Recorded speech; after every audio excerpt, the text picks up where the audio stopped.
I've got two, what were your keys to 25% growth and some of the mistakes that happened along the way? And I know that we just might have to come back and revisit this, 6 months from now. We'll get you back on here again.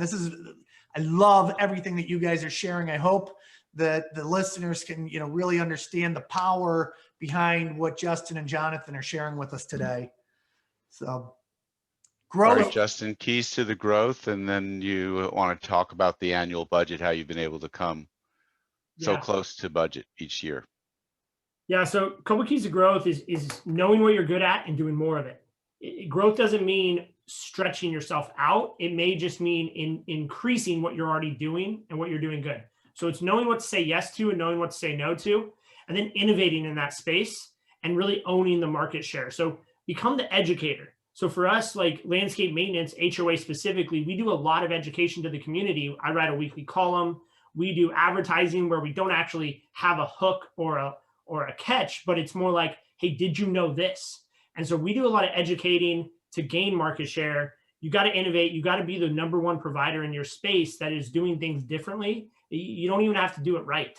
If you're doing things differently and always analyzing how you're doing that, you're going to always have new customers coming in, and your current customers are going to want to stay because they enjoy things always getting improved.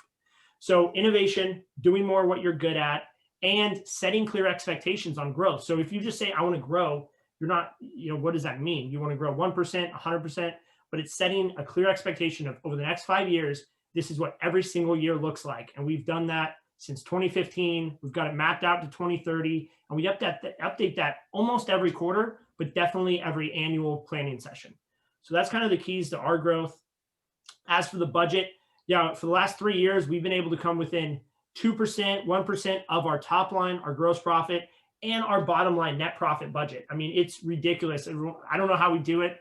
I think the keys that I've learned is you got to bring everyone into the conversation of your annual budget early. So right now we're having conversations with all the way down to our foreman, asking them about how things are going, if they're going to improve or if they, how to change this. You got to set your pricing up really, really good. We use a product called Dynascape to set our pricing and keep estimating consistent. So no matter who's doing the bid, you're going to get a very, very similar pricing that translates obviously into the income statement at the end of the day, what goes into the bank. And then it's measuring your budget every single week. And so you pick all the lines of your income statement and your balance sheet, and you write a name next to every single item, and you create KPIs around those buckets. So whether it's sales and marketing, cost of goods sold, labor, financial fees, you assign someone, and then you create a weekly KPI where you have your budget, and then you have your actual, and you review that weekly and you adjust. So right now, as of just September 30th is the last close. We were looking at everything.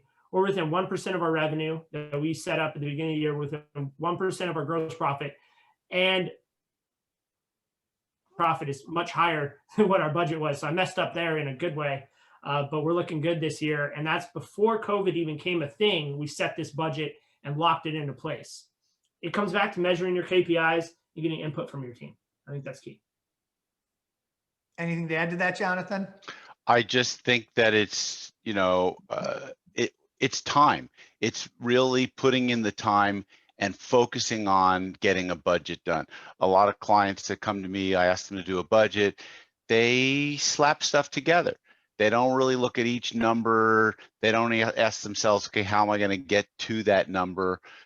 So we kind of, I think that there's probably more visualization going on here than with some of these other companies, where we visualize what does the company look like to be that size. I mean, Justin set out to cut operating expenses.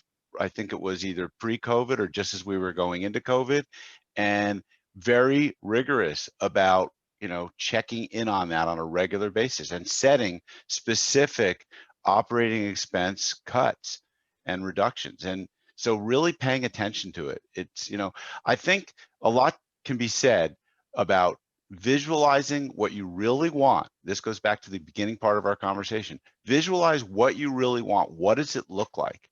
And then do the work to figure out, what needs to be removed, what needs to be fixed, who needs to be changed, who needs to be, put into a different seat to get to the result that you want. But like have a results orientation with a no excuse kind of mindset. You Great. have to have an accountability partner or a coach or someone who's holding you accountable to those expectations.